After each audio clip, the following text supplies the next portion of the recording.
கர்த்தருக்கு ஸ்தோத்திரம். கர்த்தராகிய இயேசு கிறிஸ்துவின் இன்ப நாமத்தில் இனிய வாழ்த்துக்கள். கொண்டாடுவோம் கொண்டாடுவோம் கர்த்தரின் ஜெயம் கொண்டாடுவோம் கொண்டாடுவோம் கொண்டாடுவோம் கர்த்தரின் ஜெயம் கொண்டாடுவோம். இன்னும் அவர் அற்புதம் செய்திட்டார், இன்னும் அவர் அற்புதம் செய்திட்டார், இன்னும் அவர் அற்புதம் செய்திட்டார். கர்த்தரின் ஜெயம் கொண்டாடுவோம், கர்த்தரின் ஜெயம் கொண்டாடுவோம். கடந்த சில வாரங்களாக இந்த பெண்களின் நிகழ்ச்சியை செய்ய முடியாமல் இருந்தேன், சில அலுவல்களின் நிமித்தமாக. ஆனால் இன்றைக்கு இந்த நிகழ்ச்சியை உங்களோடு பேசும்படியாக கர்த்தர் கிருபை செய்தார். அதற்காக கர்த்தரை நன்றியோடு ஸ்தோத்திரிக்கிறேன். இன்றைய தியானத்திற்காக ஜெபித்த பொழுது தேவன் நம்முடைய தேசத்தை பற்றி பெண்களாகிய நமக்கு அக்கறை இருக்க வேண்டும் என்பதை தேவன் தெளிவாக சுட்டி காட்டினார். அதாவது தேவன் தந்த வசனம் எஸ்தர் எழுதின புஸ்தகம் 4ஆம் அதிகாரம் 16ஆம் வசனம் நாம் யாவருக்கும் தெரிந்ததே.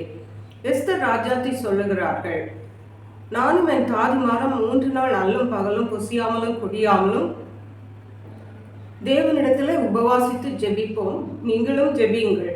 சட்டத்தை மீறி ராஜாவிடத்தில் பிரவேசிப்பேன், நான் செத்தாலும் சாகிறேன் என்று சொல்லுகிறதை பார்க்கிறோம். அவ்வளவாக தன்னுடைய ஜனத்தை பற்றி ஒரு அக்கறையும் ஒரு தியாகமும் உள்ள ஒரு ராஜத்தியாக காணப்பட்டார்கள்.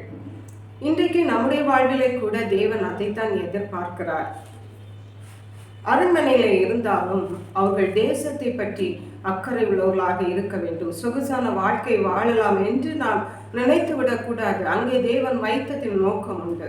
அதே போன்றுதான் நம்மையும் எந்தெந்த இடங்களிலே தேவன் வைத்திருக்கிறாரோ அங்கே ஒரு நோக்கத்தோடு தான் வைத்திருக்கிறார். அவைகளை நாம் அடையாளம் கண்டு கொண்டு அவைகளை நாம் நிறைவேற்றுகிறவர்களாக காணப்பட வேண்டும்.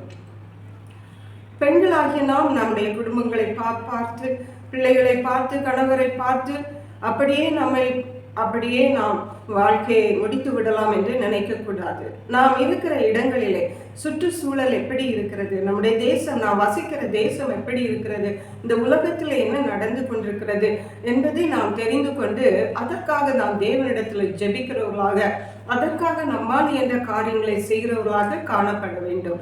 அப்பொழுதுதான் நாம் அமைதலான ஜீவனம் பண்ண முடியும். அதிகாரிகளுக்காக ஜெபிக்க வேண்டும், இப்படியாக காணப்படுகிறது. ஆகவே நாம் வீட்டிலே மட்டுமல்ல மற்றவர்களை குறித்தும் நாம் அக்கறை உள்ளவர்களாக காணப்பட வேண்டும். இன்றைய நாட்களில் நம்முடைய இந்திய தேசத்தில் இன்றைக்கு தேர்தல் முதல் பகுதி நடந்து கொண்டிருக்கிறது. ஜூன் 1ஆம் தேதி வரை இருக்கிறது.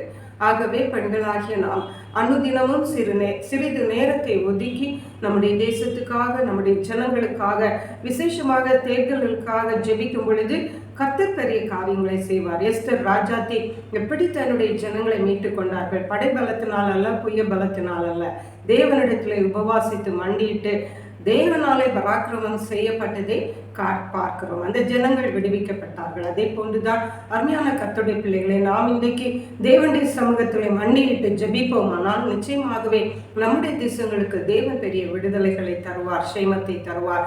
கர்த்தர் தாமே இந்த வார்த்தைகளை ஆசீர்வதிப்பாராக. ஜெபிப்போம். எங்களை கிருபையை நேசித்து பாதுகாத்து வழி நடத்துகிற எங்கள் அன்பின் தகப்பனை ஆசீர்வதிக்கப்பட்ட இந்த நல்ல நாளுக்காக நன்றி. இந்த பெண்களின் நிகழ்ச்சிக்காக நன்றி. இது பெண்களாகிய நாங்களும் அப்பா தேசத்தை பற்றி அக்கறை உள்ளவர்களாக, தேசத்துக்கு ஆசீர்வாதமாக இருக்க தேவன் உதவி செய்வீராக.